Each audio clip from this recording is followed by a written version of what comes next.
Well, the fucking patriarchy built everything you rest on. It guarantees your freedom, your life. Toxic masculinity is weak people, traitors, who want to cut this down, who want to tell you it's not okay to be a man. I'm having a bit of a struggle with this one. When I saw 9/11, when I saw those two Twin Towers tumble down, I knew those thousands of people who died horribly, and it really got to me. But I also knew who had done it. I knew it was an inside job. I knew it was a bunch of people with box cutters from the Middle East doing this. I knew it was the US government that had done it. Not let it happen, made it happen. I'd go on record saying that. Oh yeah, tinfoil head conspiracy. You have to be a total fucking moron to believe that is a bunch of guys with box cutters hijacking these planes. The planes that hit the World Trade Center weren't even the planes that were taken over. But that's another story, I digress. But something got even deeper under my skin when I saw it happen in 2019.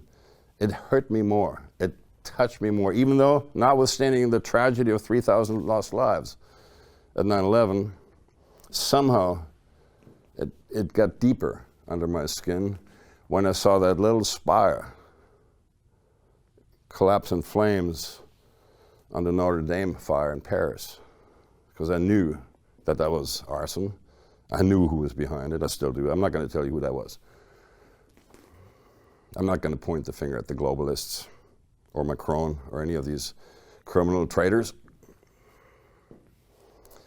But when I saw that spire come down, an almost 900-year-old cathedral, now the Gothic cathedrals are symbols for every accomplishment of modern civilization, of the sacred geometry that the Knights Templar brought back from the Middle East. We only built like these small churches before, and all of a sudden they built 200, 300 foot tall churches with 500 foot tall spires with capstones that are held together by air. If I go into a cathedral like Notre Dame, which I've been to, or Chartres, or Rouen, I'm in awe.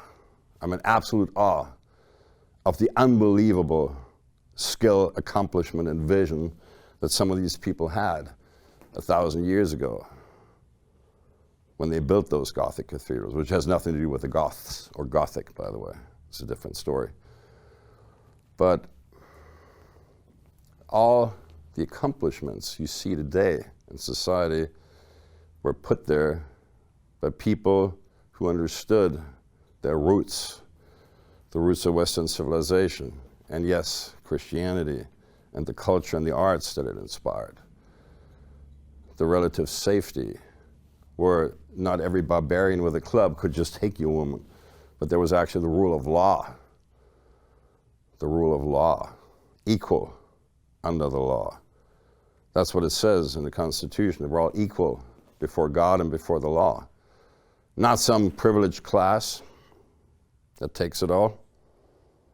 And again, those rights, not privileges, rights, such as the one to bear arms, are guaranteed in the Bill of Rights, the amendments to the Constitution, the right to free speech and assembly, the First Amendment, which is protected by the Second Amendment, the right to bear arms.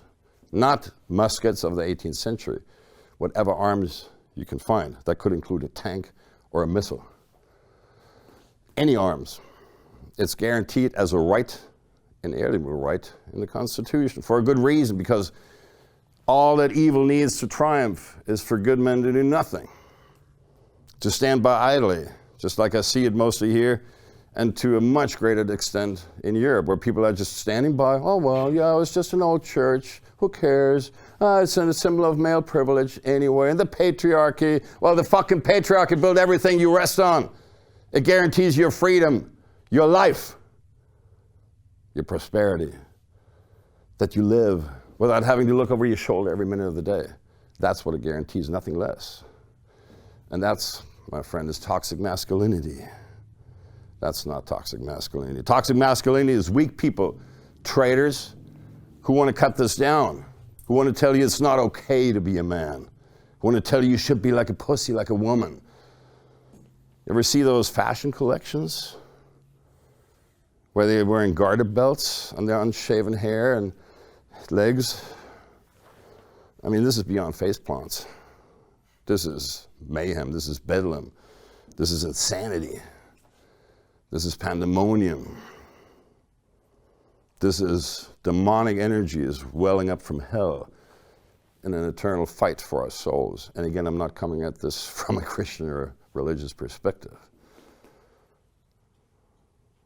It's not about that. It's about that you understand who built this, who guarantees your freedom, who guarantees you the rights, the right to live, the right to life. We have it in our Constitution. We believe that we're endowed by a Creator with certain inalienable rights, among which are the right to pursue life, liberty, and the pursuit of happiness. This is the only country in the world that offers you this, none other.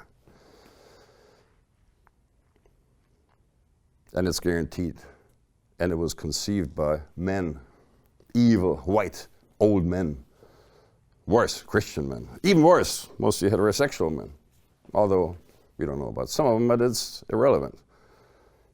Whether you're gay or straight does not even enter into masculinity for me. It has nothing to do with that. I don't judge that kind of stuff. I judge whether you believe in certain values and rights, in virtues. Not virtue signaling, virtues. A vision, a purpose. That's what makes a man. If you think you can make a woman lead this relationship, you do not know what you're saying. It will take you both down. In a relationship, there can only be one leader. It has to be the man, 100% of the time, all the time.